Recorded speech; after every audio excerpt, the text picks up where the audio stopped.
오늘 말씀은 천국의 비유 강화에 대한 말씀입니다. 예수님의 비유 강화인데 우리가 지금 이 코로나로 인해서 영상으로 예배드린 지가 한 8개월째 되는 것 같아요.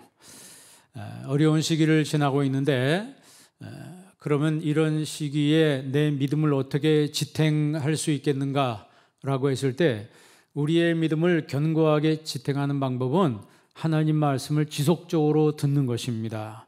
오늘 예수님께서 비유 강화를 말씀하시는 그 첫 번째 하신 말씀이 들으라 이렇게 시작해요. 그리고 9절에도 보면은 들을 귀가 있는 자는 들으라 하시니라. 들을 귀가 있는 자는 들으라. 예수님이 하신 이 말씀은 신명기의 6장에 있는 쉐마 이스라엘아 들으라 라고 하는 그 신명기 말씀하고 똑같은 말씀입니다. 그러니까 이 예수님께서 들으라고 했을 때는 이것은 구약적인 방법입니다. 그러니까 신약 안에 구약이 있고 구약 안에 신약이 있는 거예요. 그래서 예수님께서 들으라 쉐마 이스라엘, 신명기 6장에도 쉐마 이스라엘아 들으라. 우리 하나님은 오직 유일한 여호와시니 너는 마음을 다하고 뜻을 다하고 성품을 다하여 우리 하나님을 사랑하라 그랬습니다. 그러면 그 하나님 말씀을 듣는 것이 바로 하나님을 사랑하고 하나님을 향한 믿음을 더 견고하게 하는 지탱하는 믿음을 지탱하는 방법이라고 하는 거죠. 우리가 하나님 말씀과 기도로 거룩하여 지니라 그랬어요. 그래서 우리가 이 시간에 하나님 말씀을 들을 수 있다는 자체가 복입니다. 하나님 말씀을 내가 지금 들을 수 있다는 이 자체가 내가 복된 사람이라고 하는 증거예요. 예수님께서 제자들에게 이렇게 말씀했어요. 너희 귀는 들음으로 복이 있고 너희 눈은 보는 것으로 복이 있도다.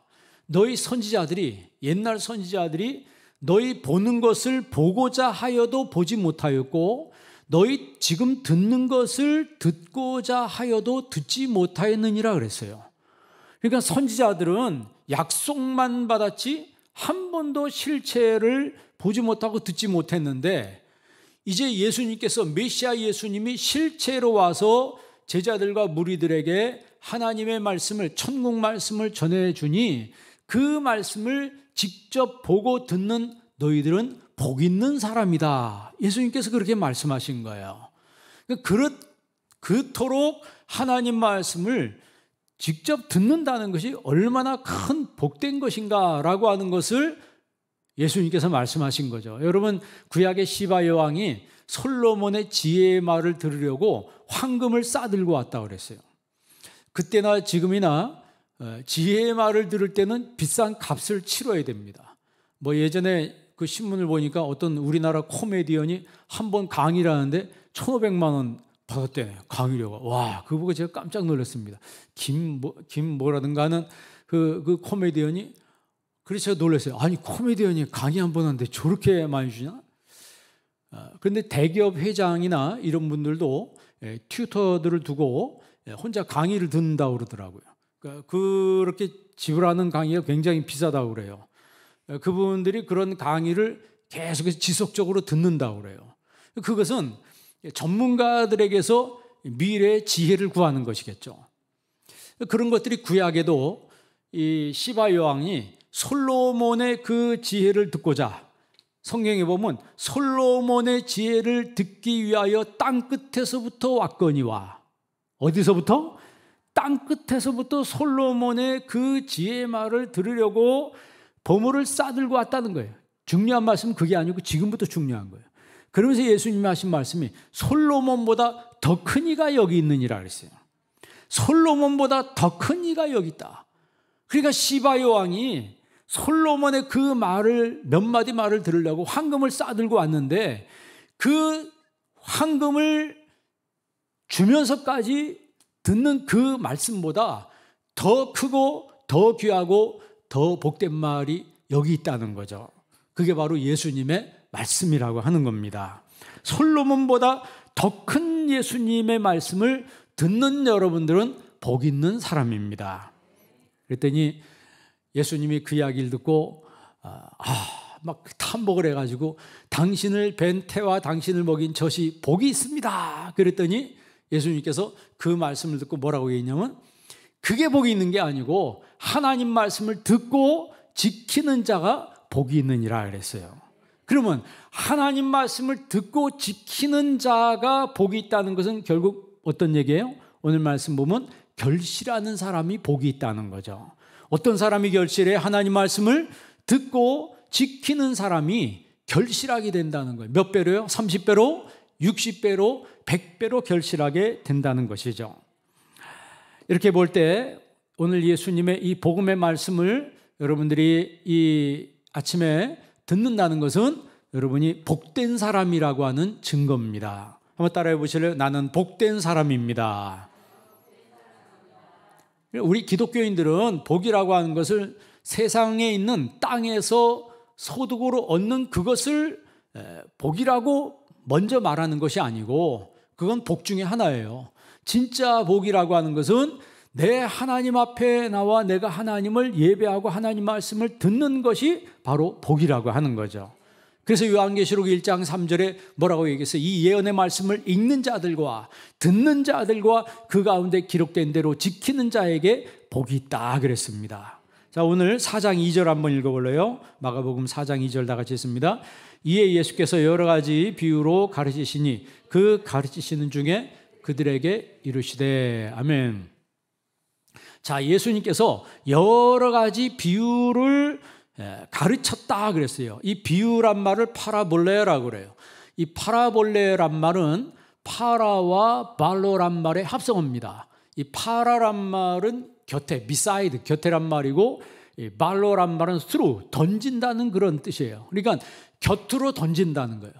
이게 무슨 얘기냐면 곁에 두고서 비교한다는 거죠. 그러니까 정확하게 얘기하면 사물의 실체를 정확하게 전달하기 위해서 다른 사물과 비교하는 것을 파라볼레라고 하는 거예요. 그러니까 영어의 패러볼이라고 하는 비교라는 것이, 비유라고 하는 것이 여기서 나온 거죠. 그러니까 그 헬라어의 거의 이 영어의 상당 부분이 그 헬라어에서 이제 기원이 됩니다. 그러니까 이 비유를 예수님께서 말씀하시는 것은 하나님의 나라의 정확한 사물의 정확한 그 실체를 비유를 통해서 알려주시는 거예요. 뭐 예를 들어서 예수님께서 귀신을 내쫓으니까 그 친족들하고 주변 사람들이 뭐라고 했냐면 미쳤다는 거예요. 미쳤다. 그러니까 예수님께서 그때 비유로, 그때 파라볼레라고 말씀하시면서 뭐라고 했냐면 사탄이 어떻게 사탄을 내쫓을 수 있겠느냐. 만일 그 나라가 분쟁하면 어떻게 사탄의 나라가 설 수 있겠느냐. 여러분 사탄의 나라가 망하는 거 봤어요? 사탄의 나라는 자기들끼리 똘똘 뭉쳐가지고 하나님의 의와 하나님의 나라를 공격해요. 그런데 예수님이 사탄이면 어떻게 사탄이 사탄을 쫓아내냐 이 말이에요. 적어도 사탄이 아니고 하나님의 의고 하나님의 나라이기 때문에 사탄을 쫓아낸다는 거죠. 그걸 비유로서 예수님이 말씀하신 거예요. 또 하나는 예수님이 뭐라고 했냐면 새 옷을 찢어서 낡은 조각에 붙이는 사람이 없다. 그러면 그 낡은 조각이 결국 다 찢어져 버린다는 거죠. 새 수레를 낡은 부대에 집어넣는 사람이 없다. 새 술은 어디에 집어넣어야 된다? 새 부대에 집어넣어야 된다 라고 하는 이것들이 전부 파라볼레라고 하는 거예요. 비유라고 하는 거예요. 그 비유를 통해서 예수님께서 거기서 하신 말씀은 너희는 새 사람이 되어야 된다는 거죠. 하나님 말씀을 들었으니까 새 술은 새 부대에 집어넣어야 된다. 여러분 마음이 지금 헌 부대가 돼 있으면 하나님 말씀이 들어간 순간 다 터져가지고 말씀을 받을 수가 없다는 거예요. 그런 것처럼 하나님의 말씀을 받는 그릇, 하나님 말씀을 받는 그 그릇이 중요하다는 거죠. 3절 읽어보실래요? 3절 말씀 다 같이 있습니다. 들으라, 씨를 뿌리는 자가 뿌리러 나가서. 자, 여기 보면 들으라 이렇게 말씀을 하세요. 씨를 뿌리는 자가 뿌리러 나가서. 이 씨가 뭐예요? 하나님의 말씀의 씨예요. 그러니까 천국은 말씀의 씨앗으로 깨달아지고 느껴지고 보여지는 거예요. 천국이라고 하는 것은 하나님 말씀이 심어졌을 때 그것으로 인해서 깨달아지고 느껴지고 보여지는 것이다. 그러니까 천국이라고 하는 것은 이미 도래한 천국이 있고 앞으로 도래할 천국이 있다 그랬어요. already라고 해서 이미 하나님 나라는 우리 믿는 사람들에게 와 있다고 했습니다. 그러니까 여러분 심령 속에 천국이 임한 줄 믿습니다. 내 심령 속에 여러분 천국이 임한 사람은 하나님 말씀 들을 때 은혜를 받는 거예요. 그게 성령의 역사예요. 그리고 우리가 죽어서 하나님 나라에 가게 될 거예요. 내가 처소를 예비하러 가노니, 가서 내가 처소를 예비하면 내가 다시 와서 나 있는 곳에 너희도 있게 하리라 그랬어요.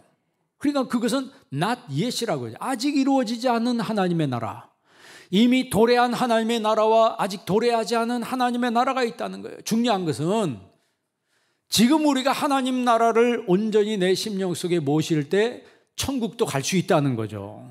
내 심령이 지옥화되어 있는데 어떻게 천국 갈 수 있겠어요? 그러니까 먼저 여러분 심령을 천국으로 만드는 은혜가 있기를 바랍니다. 그러려면 오늘 여기 4가지 밭에 대해서 이야기를 하는데, 내가 어떤 지금 상태인지를 명확하게 깨닫고 고쳐야 될 것을 고치고 버려야 될 것을 버리고 취해야 될 것을 취하는 그런 수정된 삶, 그런 진보된 삶의 모습을 보일 때 그 사람이 비로소 천국 자녀로 이 땅에서 힘있게 살아갈 수가 있게 되는 것입니다. 자, 그러면 예수님께서 4가지 밭에 대해서 이야기했는데 첫째 밭이 뭐예요? 4절에 보면 다 같이 한번 읽어보겠습니다. 뿌릴새 덜어는 길가에 떨어짐에 새들이 와서 먹어버렸고. 아멘. 어디에 떨어짐에? 길가에 떨어져. 씨가 길가에 떨어져. 이 길가의 밭입니다. 길가에 떨어졌는데 누가 먹어버렸어요? 새가 와서 그 씨를 먹어버렸다 그래서 씨는 하나님의 말씀이라고 했는데, 그럼 그 새는 누구예요? 이거를 14절에 해석하죠. 14절 15절 다 같이 한번 읽습니다. 뿌리는 자는 말씀을 뿌리는 것이라 말씀이 길가에 뿌려졌다는 것은 이들을 가리킴이니 곧 말씀을 들었을 때 사탄이 즉시 와서 그들에게 뿌려진 말씀을 빼앗는 것이요. 자, 쉐마 이스라엘, 들으라. 이스라엘아 들으라. 하나님의 백성들아 들으라 그랬어요. 그런데 다 들리는 게 아니에요. 그렇죠? 다 들리는 게 아니에요. 어떤 사람은 말씀을 듣는데 자꾸 잡생각해. 어떤 사람은 뭐 예배 시간에 오늘 끝나고 나서 쇼핑할 거 목록을 쭉 생각하다가 설교 시간에 쭉 생각하다가 축원합니다. 그럼 다시 제정신으로 돌아간대요. 그거는 와서 몸뚱이는 앉아 있는데 영혼은 딴 데가 있는 거예요. 그게 뭐냐면 길가의 밭이에요. 그러니까 사탄이 와서 즉시 뺏는다고 그랬는데, 여기서 뺀다는 말을요, 헬라 말로 아이로라고 하는데, 이거는 뿌리채 들어 올린다는 거예요. 들어 올린다는 뜻인데 그냥 들어 올리는 게 아니고 그 속에 있는 뿌리까지 해서 다 들어 올리는 거예요. 그러니까 사탄이 뺏어갈 때는 아낌없이 싹 몽땅 뺏어가는 거예요. 뭐 적당히 남겨두는 게 아닙니다. 그러니까 내가 하나님 말씀 듣고 신앙생활해도 뭐 남는 게 하나도 없고 매일 떠오르는 건 세상적인 것만 자꾸 뭉게뭉게 떠오르고, 그 왜 그런 줄 아세요? 그 심령 상태가 길바닥 밭이어서, 길가의 밭이어서 그런 거예요. 그러니까 사탄이 와서 늘 즉시 와서 뺏는다 그러죠. 순식간에. 지난주에 그랬죠. 마가복음의 특징이 뭐라 그랬어요? 유시스, 즉시란, immediately, 즉시 와서 뺏는다는 거예요. 즉시란 말을 이 마가가 많이 쓴 거는 이 복음이 그만큼 행동화됐다는 거죠. 행동화됐다는 거예요. 여러분, 뺏긴다는 것은 아픈 거죠, 그죠? 여러분, 뭐든지 누가 내 것을 뺏어갔다고 생각해 봐요. 그럼 내 마음이 편하겠습니까? 우리나라가 옛날에 일본 사람들한테 나라 뺏긴 거 가지고 지금 75년이 지났는데 아직도 그거 가지고 그 난리를 치고 있는데, 뺏긴다고 하는 것은 좋은 게 아닙니다. 그런데 사탄은요, 뺏은 다음에 그냥 뺏는 것으로 끝나지 않고 거기다가 사탄의 씨를 뿌려요. 이게 무서운 겁니다. 뺏어간 다음에 거기다 사탄의 씨를 뿌려요. 그 씨가 뭐예요? 분쟁의 씨입니다. 이간의 씨, 시기의 씨, 상한 감정의 씨, 원망의 씨, 이런 거를 확 뿌려놓으니까, 아니 교회 와서 신앙이 자라야 되는데 내 속에서 원망에 막 싹이 트고 분노의 감정이 일어나고 시기의 감정이 일어나고, 여러분 악한 감정이 일어나고 하는 것은, 그거는 내가 하나님의 사람이라고, 껍데기는 하나님의 사람이라고 하지만 속에는 전혀 엉뚱한 것이 있다는 거예요. 그걸 우리가 잘 알아야 됩니다. 그래서 교회 다닌다고 해서 다 올바른 크리스찬이 아닙니다. 예수님을 만나야 진짜 크리스찬이 되는 거예요. 예수님을 만나야 번어게인 크리스찬, 거듭난 크리스찬이 되는 거예요. 교회가 왜 욕을 얻어먹습니까? 엉뚱한 짓 하는 사람 때문에 교회가 욕을 얻어먹는 거예요. 마음이 길바닥 마음씨가 되면 사탄이 와서 다 집어먹어서 영적으로 아사 상태에 이르는, 그 영혼은 기아 상태에 이르는 거예요. 가사 상태에 이르가는 거예요. 기갈 상태에 이르러가지고 그 믿음이 더 이상 성장하지 않습니다. 믿음이 자라지 못하니까 하나님을 느낄 수도 없고 천국을 체험할 수도 없어요. 예수님께서 여러분 계시록에 뭐라 그러세요? 내가 너희를 내 입에서 토하여 내치리라 그랬어요. 그럼 어떤 상태이게 내가 너희를 토하여 내치리라, 라오디게아 교회에 그렇게 말씀하셨을까요? 뜨뜻미지근하다는 거죠. 차지도 않고 덥지도 않고 뜨뜻미지근. 지금 오히려 우리가 지금 신앙이 뜨뜻미지근하기 가장 좋은 시기예요. 여러분, 이 어려운 시기에 여러분 카타콤의 그 지하 무덤에서 끝까지 자기 신앙을 지켜갔던 초대교회 성도들과 같은 믿음을 회복하는 여러분 되기를 바랍니다. 카타콤에 진짜 들어가 보니까 폭이 한 요 정도 돼. 진짜 요 강단에 요거 정도, 요 정도예요. 요 정도를 통로가 요 정도 되는데 두 사람이 함께 하다가 어깨 부딪히겠더라고. 그런데 옆에 칸칸으로 이렇게 다 이 벽에 이렇게 요철처럼 뚫려가지고 여기 다 시신들이 있어요. 1층, 2층, 3층 시신들이, 이쪽에 3층, 이쪽에 2층, 3층 가는 데마다 시신들이 다. 여러분 다니겠어요? 그거 여러분 거기서 산다고 생각해 봐요. 우리 한번 들어갔다 나오니까 구경하고 나온 거지. 거기서 산다고 생각해 봐요. 초대교회 성도들은 믿음을 지키기 위해서 그렇게 사는 거를 거절하지 않고 마다하지 않고 그렇게 살았다는 거예요. 그게 무슨 힘이에요? 그게 바로 믿음의 힘이라는 거예요. 그게 성령의 능력이라고 하는 거예요. 여러분, 존 버년이 원래 무신론자였습니다. 그런데 이 사람이 교회는 다녀요. 교회는 다녀. 그런데 이제 자기가 교회 오래 다니고 설교도 많이 들었는데 마음속에 하나님 믿는 확신이 없어요. 근데 어느 날 하나님 말씀을 듣는데 마가복음 이 지금 본문 말씀을 들으면서 자기가 가만히 생각해 보니까 자기가 길바닥 신앙이라고 하는 걸 자기가 깨달은 거예요. 야, 내가 교회 다니 이렇게 살면 안 되겠다 해서 그때부터 이 사람이 하나님 말씀에 집중하기 시작했습니다. 하나님 말씀에 귀를 기울이기 시작했습니다. 그리고 결국엔 그 위대한 철로역정이라고 하는 그 작품을 쓰잖아요. 그거는 그냥 나오는 게 아닙니다. 하나님의 말씀을 들음으로 인해서 그 마음 심령이, 길바닥 심령이 총밭이 돼서 결실하는 사람이 되었을 때 그 속에서 위대한 작품이 나오게 되는 거예요. 그래서 우리는요, 지금 우리의 시기에 깨어 있어야 합니다. 여러분 베드로전서 5장 8절 한번 읽어볼래요? 베드로전서 5장 8절 말씀 다 같이 한번 읽습니다. 근신하라, 깨어라, 너희 대적 마귀가 우는 사자같이 두루다니며 삼킬 자를 찾나니. 근신하라 그랬어요. 한번 따라해봅시다. 근신하라, 깨어라. 여러분 영혼이 깨어나시길 바랍니다. 깨어라.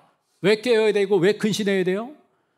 너희 대적 마귀가, 사탄이, 아까 여러분 씨를 누가 뺏어간다 그랬어요? 사탄이 와서 그 말씀의 씨를 뺏어간다 그랬잖아요. 뺏어간다는 말은 뭐라 했어요? 뿌리채 뽑아간다 그랬어요. 이 대적 마귀가 우는 사자같이 두루다니며 삼킬 자를 찾는다 그랬습니다. 두 번째 밭은 돌밭이에요. 마가복음 4장 5절 다 같이 한번 읽어보겠습니다. 마가복음 4장 5절 다 같이 읽습니다. 더러는 흙이 얇은 돌밭에 떨어짐에 흙이 깊지 아니하므로 곧 싹이 나오나 해가 돋은 후에 타서 뿌리가 없으므로 말랐고. 돌밭에 떨어졌다. 씨가 돌밭에 떨어졌는데 흙이 깊지 아니하다. 얇다는 거죠. 곧 싹이 나왔어요. 그런데 돋은 후에 햇빛 때문에 해가 강렬하니까 타서 죽었다 그랬습니다. 자, 이걸 뭐라고 해석하냐면 16절, 17절의 해석을 이렇게 예수님이 해주십니다. 16절 다 같이 있습니다. 또 이와 같이 돌밭에 뿌려졌다는 것은 이들을 가리킴이니 곧 말씀을 들을 때 즉시 기쁨으로 받으나 그 속에 뿌리가 없어 잠깐 견디다가 말씀으로 인하여 환난이나 박해가 일어나는 때에는 곧 넘어지는 자요. 흙이 얇아서 씨가 쉽게 심겨졌습니다. 그러니까 말씀을 들을 때 어떨 때는 막 기쁠 때 있어요, 없어요? 말씀 들을 때 막 은혜가 될 때가 있어요. 내가 막 내 신앙이 막 더 좋아지는 것 같고 막 이럴 때가 있습니다. 그런데 그때 조심해요. 그렇다고 해서 여러분 신앙이 막 성장한 게 아닙니다. 그때도 여러분 내 신앙의 모습을 잘 살펴봐야 돼요. 왜 그러냐면 씨가 떨어져서 즉시 심겨졌다 그랬어요. 그런데 주변에 뭐가 많아요? 돌이 많다 그래요. 땅 속에도 돌이 많고 땅 위에도 돌이 많아가지고 이게 제대로 씨가 내려갈 수가 없는 거예요. 이 돌이 뭐냐면 불신앙과 죄악이에요. 불신과 죄악, 이게 바로 돌입니다. 내 마음속에 도사리고 있는 이 불신과 죄악들이 내 신앙이 자라지 못하도록 중간에서 계속 막고 있는 거예요. 막고 있어요. 그러니까 말씀을 기쁨으로 받지만 신앙의 뿌리를 내리지 못하는 거예요. 뿌리를 내리지 못해요. 그러다가 환난이나 핍박이 오면 요즘처럼 뭐 교회에 대해서 굉장히 안 좋게 얘기하면 에이 교회 가도 소용이 없구나 하고 신앙을 포기하는 이런 사람들. 그러니까 돌밭 신앙은 말씀을 들을 때 즉시 기쁨으로 받습니다. 신앙이 막 자라는 것처럼 보여요. 그래서 막 찬송도 하고 교회 생활도 열심히 합니다. 그런데 문제는 뭐가 없어요? 뿌리가 없다는 거예요. 뿌리를 깊이 내리지 못했어요. 그래서 잠깐 견디다가 견디긴 견디는데 그냥 잠깐 신앙이에요. 여러분 신앙은 잠깐 신앙이 되지 않기를 바랍니다. 우리 신앙은 인내하는 신앙이 되어야 되는 거예요. 말씀으로 인하여 환난이나 박해가 일어난 때는 곧 넘어지는 자요. 그러니까 신앙생활하다 마음에 부담이 되거나 시험이 들면 금방 마음의 문을 닫아버린다는 거죠. 여러분 하나님 말씀은요, 디모데전서 3장 16절에 보면 하나님 말씀은 교훈과 책망과 바르게 함과 의로 교육하기에 유익하다 그랬어요. 하나님 말씀이 교훈이라고 하는 것은 토라, 히브리 말로 토라를 말하는 거예요. 토라는 율법이라는 뜻인데 원래 그 토라의 의미는 교훈이라는 뜻이 있습니다. 교훈과 책망과 하나님 말씀이 나한테 막 책망으로 들리는 거예요. 바르게 함과 하나님 말씀은 나를 고치려고 하는 거예요. 그런데 내가 고치기가 싫어지는 거예요. 왜 나를 자꾸 고치려고 하나? 그리고 말씀이 막 책망으로 들릴 때가 있어요. 그러면 자기를 고쳐야 되는데 대적하는 사람이 있습니다. 사도행전 2장에 또 사도행전 7장에 말씀의 반응이 두 가지라 그랬잖아요. 사도행전 2장에서는 말씀을 들을 때 이 사람들이 어찌할꼬 찔려서 회개했습니다. 사도행전 7장에는 말씀을 들을 때 어찌할꼬가 아니고 찔렸는데 돌로 쳐 죽였다 그랬어요. 그러니까 말씀을 들으면서 회개하고 하나님의 자녀의 반열에 들어가는 사람이 있고 말씀을 들으면서 찔리긴 찔렸는데 분노해서 돌을 드는 사람들이 있다는 거예요. 여러분 어느 쪽이에요? 여러분 회개하는 사람이 되기를 바랍니다. 회개하는 사람이 되어야 돼요. 돌밭 신앙인은 어린아이 수준에 머물러 있기 때문에 하나님의 교훈과 책망과 바르게 하는 주님 말씀을 온전히 들을 수가 없습니다. 그 초보 신앙인에 대해서 히브리서에 말씀하고 있는데 히브리서 5장 12절로 14절 한번 보겠습니다. 히브리서 5장 12절 다 같이 한번 읽습니다. 때가 오래되었으므로 너희가 마땅히 선생이 되었을 터인데 너희가 다시 하나님의 말씀의 초보에 대하여 누구에게 가르침을 받아야 할 처지이니 단단한 음식은 못 먹고 젖이나 먹어야 할 자가 되었도다. 여기 보면 여러분 끝에 보세요. 단단한 음식은 못 먹고 젖이나 먹어야 할 자가 되었도다. 그러니까 말씀의 초보에 머물러 있기 때문에 젖먹이 신앙인에 머물러 있다는 그게 바로 돌밭 신앙입니다. 13절 읽어볼래요? 다 같이 읽습니다. 이는 젖을 먹는 자마다 어린아이니 의의 말씀을 경험하지 못하는 자예요. 그러니까 젖먹이 신앙의 특징은 의의 말씀을 뭐하지 못한 자요? 여러분 하나님 말씀은 경험하는 겁니다. 말씀을 들을 때 이 말씀이 믿어지는 경험이 있어야 되는 거예요. 이 영적인 경험이 있는 사람이 신앙이 변함이 없게 되는 거예요. 견고한 신앙으로 성령 충만한 신앙으로 나아가는 거예요. 14절 읽어볼래요? 14절 읽습니다. 단단한 음식은 장성한 자의 것이니 그들은 지각을 사용함으로 연단을 받아 선악을 분별하는 자들이니라. 아멘. 단단한 음식은 장성한 자의 것이니, 그러니까 장성한 신앙인은 단단한 음식을 먹어요. 젖먹이 신앙인이 아니고 이제는 어떤 음식을 먹어도 소화시킨다는 거죠. 그들은 끝에 보면 선악을 뭐 하는 자 아니라 분별하는 자다 그랬어요. 여러분 잘 분별하시기를 바랍니다. 잘 분별. 사탄이 와서 아까 씨를 확 뿌려놓고 하나님의 씨는 뺏고 사탄의 씨를 뿌리고 가요. 거기서 분열의 씨, 원망의 씨, 분노의 씨, 시기의 씨앗을 확 뿌리고 가면 내 마음속에 이상하게 교회 다니는데 기쁨은 하나도 없고 내 마음속에 부정적인 것만 여러분 뭉게뭉게 올라오는 건 그거 사탄의 씨가 뿌려진 거예요. 그럴 때 여러분 어떻게 해야 돼요? 빨리 회개해야 합니다. 빨리 정신 차리고 하나님께 내 방향을 수정할 때 방향을 턴하는 거, 그게 메타노에오, 그게 바로 회개입니다. 회개라고 하는 헬라어의 메타노에오라고 하는 것은 유턴하는 거예요. 세상으로 가다가 하나님께로 다시 방향을 돌려서 하나님께로 다시 가는 거예요. 사울은요, 사울에게는 하나님이 돌아올 수 있는 기회를 줬는데 사울은 끝까지 변명하면서 하나님께로 돌아오지 않다가 결국 망한 겁니다. 다윗은요, 죄진 걸로 보면 사울보다 훨씬 죄를 많이 졌어요. 그런데도 불구하고 다윗이 하나님의 사람, 하나님 마음에 합한 사람이 된 것은 그 차이점이 뭐냐면 회개라고 하는 거예요. 회개라고. 길밭 신앙인도, 길바닥 신앙인도 회개해야 되고 돌밭 신앙인도 회개해야 된다는, 그럴 때 우리가 정말 결실하는 사람이 된다는 거죠. 결실하는 사람. 여러분 돌밭 신앙인은 아까 어떻게 얘기했어요? 잠깐 견디다가 말씀으로 인하여 혼란이나 박해가 일어날 때는 뭐 하는 자요? 넘어지는 자요. 이 넘어진다는 말이 재미있는 게 이 원문성에 뭐라고 써있냐면 스칸달리온이라고 써요. 스칸달리온, 스칸달리조. 동사로는 이제 스칸달리조라고 그래요. 이 스칸달리조가 영어의 스캔들이 되는 겁니다. 그러니까 문제를 일으키는 자예요. 문제를 일으키는 자, 배반하는 자, 성내는 자, 범죄하는 자, 실족하게 하는 자. 그러니까 그 환난이나 시험이 올 때 넘어진다 이 말은 성경 말씀의 의미로 보면 배반한다는 거예요. 신앙을 배반한다는 거예요. 그리고 또 문제를 일으킨다는 거예요. 스캔들을 일으킨다는 거예요. 그러니까 교회 일꾼은요, 문제를 일으키는 사람이 아니고 문제를 해결하는 사람이에요. 여러분은 문제를 해결하는 사람이 되기를 바랍니다.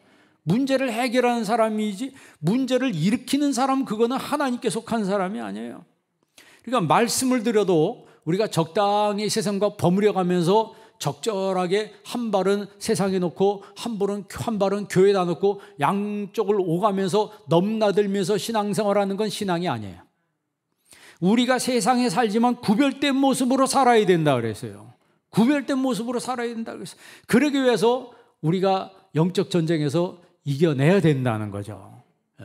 이게 아까 근신하라 깨어라 너희 대적마귀가 삼킬 자를 찾기 위해서 두루 다닌다 그랬어요. 어디로 다니? 집안에도 두루 다니고 교회에도 두루 다니고 직장에도 두루 다니고 해서 모든 관계를 깨뜨리는 거예요. 부부 사이를 깨뜨리고 부모 자식 간의 관계를 깨뜨리고 교회 안에서 교회 성도들과의 관계를 깨뜨리고 직장에서 직장과의 그 관계, 직장 사이에서의 관계를 깨뜨리는 모든 관계를 깨뜨리는 게 사탄이 하는 거예요.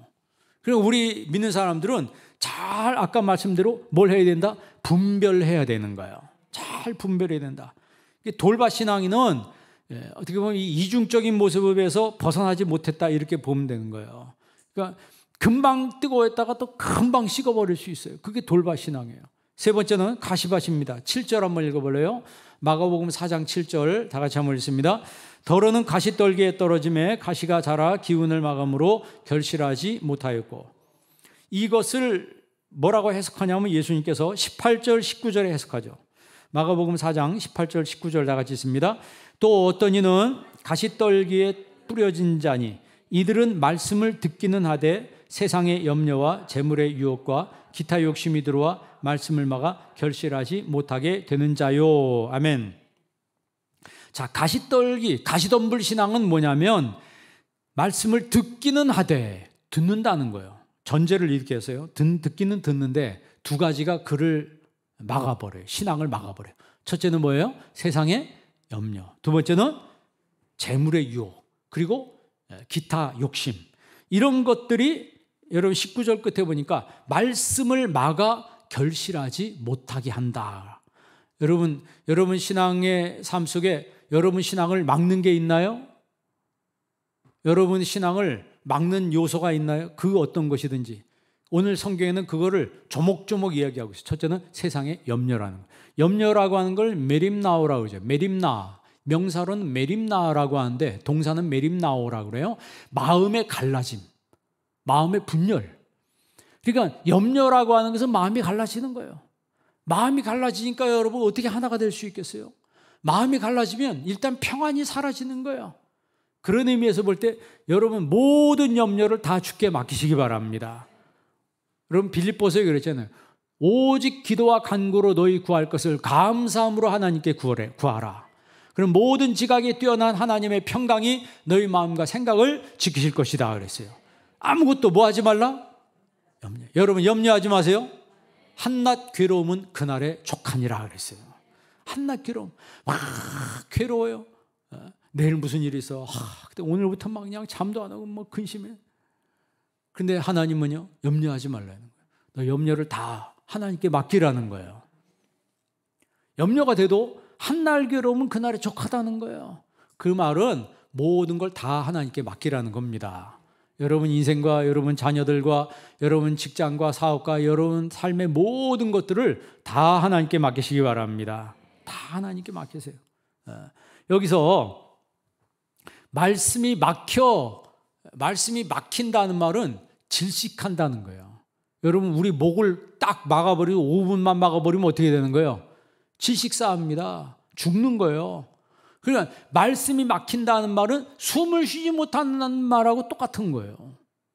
그러니까 사람이 숨 못 쉬면 죽잖아요. 그런 것처럼 생물도요, 질식하면 죽는 거예요. 뭔가 통해야 된다고.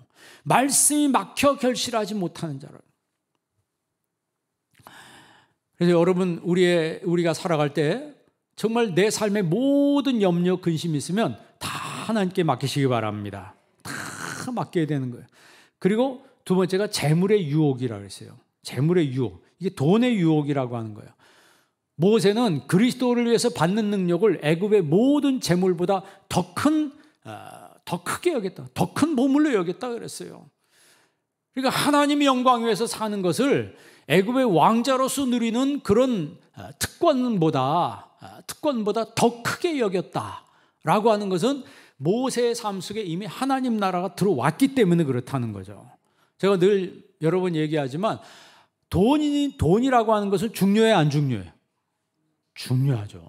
돈은 중요합니다. 여러분 예전에 우리나라 사람들은 돈 얘기하면 그거는 좀 세상 사람들이나 뭐 돈 얘기하고 좀 이렇게 경건하지 못한 사람이 돈에 대해서 막 이렇게 얘기하는 거지. 경건하고 그래도 좀 덕이 있고 좀 품이 있는 사람은 돈 얘기는 안 하는 거다. 그건 잘 몰라서 그래요. 성경에는요 물질을 굉장히 중요하게 얘기합니다. 그리고 유대인들도 돈을 버는 걸 굉장히 중요하게 생각해요. 우리나라 옛날부터 청빈 사상인데 청빈이 뭐예요? 깨끗한데 가난하다. 찢어지게 가난해. 그렇게 살고 싶은 사람 손 들어보세요. 나는 깨끗하고 찢어지게 가난하고 싶다. 절대 성경은 청빈에 대해서 말한 적이 없습니다. 예수 믿는 성경에서 말하는 건 청부라고 그랬어요. 깨끗하지만 뭐 한 거예요? 부한 거예요. 그런 의미에서 볼 때 여러분 깨끗하고 부한 자가 되기를 바랍니다. 그런데 부를 하나님이 주셨을 때 어떻게 내가 반응하는가, 이게 중요한 거예요. 사울은 그 많은 부와 권력과 재물이 늘어날 때 어떻게 했다고 그랬어요? 자기를 위해서 기념비를 빡 세워요. 기념비를 막 세우고 하나님 말씀 들어도 콧방귀 끼는 것처럼 들어버려요. 그러니까 하나님이 성경에 뭐라고 얘기해요? 내가 사울을 버렸다 그랬어요. 사울을 버렸다. 그런데 이어서 왕이 된 다윗의 차이가 뭐였어요? 다윗은 재물을 하나님 많이 주어도 옆에다 치워놔요. 그리고 누구만 섬겨요? 하나님께만 무릎 꿇고 하나님만 섬겨요. 이게 믿는 사람의 모습이 되어야 된다는 거예요. 하나님이 여러분에게 재물도 많이 주실 줄 믿습니다. 그 재물이 여러분의 신앙을 흔들지 않기를 바랍니다. 재물 때문에 여러분 신앙이 흔들려서 안 된다는 거예요. 뭐 11조 드리는 것 때문에 내가 드려야 되나 말해야 되나 이런 것 때문에 고민해서는 안 된다는 거죠. 왜 그 하나님 건데 왜 고민을 해? 그러잖아요. 그러니까 하나님이 먼저 테스트해 보는 거예요. 10개를 주고 하나님이 테스트해 보는 거예요. 그런데 이거 내 건데 생각하면 이게 삶이 힘들어지는 거예요. 여러분, 은도 내 것이요 금도 내 것이라 그랬잖아요. 모든 물질은 누구로부터 오는 거예요? 하나님으로부터 오는 거예요. 그 중세 시대 때 유대인들이 부를 쌓은 거 보면요, 그 로스차일드 가면 유대인들 아니에요? 그 중세 시대 사람들이 재물에 대해서 재물을 손을 대는 거는 좀 불경건하다 생각해가지고 그 사람들한테 맡기는데 이 돈을 관리하는 거 유대인들한테 맡겨요. 유대인들이 원래 돈이 없는 사람들인데 그 돈을 관리하면서 어마어마한 부를 쌓게 되고 그 사람들이 은행을 만들잖아요. 그런데 그 사람들은 성경에 있는 걸 잘 몰라서 그러는 거예요. 성경에서 재물은 굉장히 중요하다고 얘기하고 또 믿는 사람들은 많이 벌어야 된다는 것을 이야기하고 있어요. 그래서 여러분도 할 수 있으면 많이 버시기를 바랍니다. 많이 버시. 지금 내가 뭐 처지 보니까 아무것도 없는데 내가 뭘 벌어요? 여러분, 비전을 갖고 생활해야 되는 거예요. 하나님이 나를 어떻게 인도할지 모르는 거예요. 그러니까 예수 믿는 사람들은 항상 소망적으로 생각해야 돼요. 돈은 사랑의 대상이 아니라는 거예요. 그걸 확실하게. 돈은 사랑의 대상이 아니고 컨트롤의 대상이에요. 돈은 선한 것도 아니고 악한 것도 아닙니다. 어떤 사람이 쓰느냐에 따라서 선할 수도 있고 악할 수도 있고 그런 거 아니겠어요? 그러니까 돈에 대한 이 철학과 이 신학이 정확하게 정립이 되어 있을 때 그런 사람에게 하나님 많이 주셔도 함부로 살지 않는다는 거죠. 뭐 있는 척하거나 남을 무시하거나 젠책하거나 이러지 않고 많이 받아도 겸손하게. 그 여러분 그 서양의 부자들 사는 거 보세요. 어떤 사람은 많은 재물인데 뭐 몇천억을 막 도네이션하고 1년에 막 어마어마한 금액을 도네이션하는 게 그게 여러분 쉬운 거예요? 그거 아무나 하는 게 아닙니다. 그런 사람들은 재물이 그 사람들을 컨트롤하는 게 아니고 사람이 재물을 컨트롤하는 사람들이죠. 우리가 돈 없이는 한순간도 살 수 없는 게 인간입니다. 우리 인생이 바로 그래요. 그렇기 때문에 이 물질에 대한 바른 이해와 철학이 우리에게 필요한 거예요. 돈이 많다고 해서 잘 사는 게 아니잖아요. 돈이 없다고 해서 못 사는 게 아닙니다. 그 부자와 가난한 자의 그 차이지 돈이 많은 부자일 뿐 잘 살지 못한 사람도 많습니다. 돈이 적지만 가난하지만 잘 사는 사람도 꽤 있습니다. 그러니까 우리 믿는 사람들은 물질이 많든지 적든지 하나님의 사랑과 그 우애가 우리 가운데 있어야 되는 거예요. 그래서 화목한 사람이 돼야 합니다. 화평케 하는 자는 복이 있나니 이랬잖아요. 여러분 어딜 가든지 화평케 하는 사람이 되기를 바랍니다. 그러니까 내 마음속에 가시덤불이 확 쌓여있는 사람은 그 가시덤불을 다 제거해야 되는 거예요.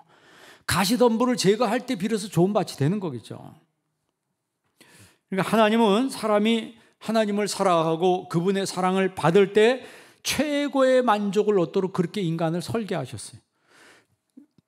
하나님은 사람을 만들 때 내가 하나님의 사랑을 받고 그리고 내가 받은 사랑으로 사람을 사랑하면서 살 때 최고의 만족을 얻을 수 있도록 우리 인간을 그렇게 설계했습니다. 그러니까 여러분은 먼저 하나님 앞에 나와 하나님의 사랑을 받아야 합니다. 하나님 말씀을 듣고 하나님께 예배를 드림으로 하나님의 사랑을 받아야 되는 거예요. 그 받은 사람이 다른 사람에게 사랑을 줄 줄도 아는 거예요. 줄 줄도 아는 거예요.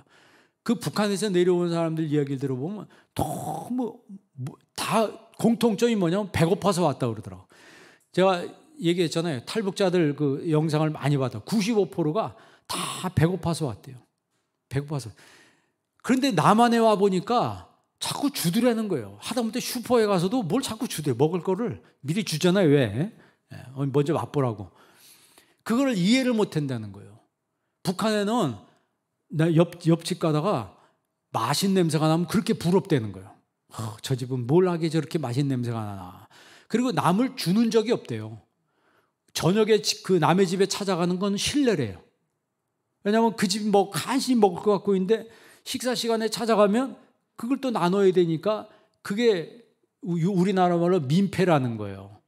그래서 찾아가도 식사 시간 아닐 때 찾아가야 된다는 거예요. 우리는 사람 초청하면 언제 오라고 그래요? 식사 시간에 오라고 그러잖아요. 그래서 같이 식사를 주는 문화가 되어 있는데 거기는 주는 문화가 없대. 왜? 너무 배고픈 문화니까. 배고픈 문화니까. 여러분, 하나님의 성령이 우리 안에 임할 때 내 심령 속에 나도 모르게 주는 문화가 생기는 거예요. 주는 문화가. 그래서 예수 믿는 사람들이 자꾸 주고. 그러니까 삶이 각박하니까 누구 주는 거는 이해를 못 한다는 거예요. 오히려 화를 낸다고 그러죠. 그걸 왜 주냐고 말이에요. 어떤 사람은 교회에서 어려운 선교지 돕고 막 그걸 왜 하냐고 이런 사람들이 있어요. 그런 선교 마인드가 없는 사람이 여러분 교회에 섬기면요, 그 교회는 참 어떻게 보면 불행한 교회입니다. 쌓아놓기만 하면 뭐예요? 하나님이 우리에게 주신 것처럼 우리는 자꾸 주는 교회가 돼야 되는 거예요. 주는 교회. 록펠러가 53세에 최고 부자가 됐습니다. 그랬을 때 죽을 병이 걸렸어요. 그 나이 53세에 죽을 병이 걸렸어요. 최고 부자가 된 그 해. 그가 깨달은 게 뭐냐면 다른 사람을 주기 시작했어요. 주면서부터 도네이션 하면서부터 그가 병에서 낫습니다. 그리고 몇 살까지 살았어요? 93세까지 살았어요. 1년 못 살고 죽는다고 그랬는데 록펠러가 깨닫고 그때부터 기부하면서 그 기부로 교회를 몇 개나 세웠다고요? 4,800개나 세웠다고 그랬잖아요. 어마어마한. 그러니까 미국에 있는 그 유명한 시카고 대학부터 시작해가지고 노벨상을 제일 많이 탄생한 대학교 아니에요? 그런 무수한 대학을 세우고 교회를 세우고 도서관을 세우고 한 사람이 그 사람이에요. 그러니까 하나님이 주신 것을 그냥 나 혼자만 꽁꽁 쌓고 있는 것이 아니라 자꾸 흩어뿌려. 성경에 있는 말씀처럼 흩어뿌렸더니 자기도 장수하고 많은 사람을 유익하게 했다는 거죠. 어떻게 보면 좋은 밭이라고 하는 것이 바로 그런 사람이에요. 여러분, 좋은 밭이 되기를 바랍니다.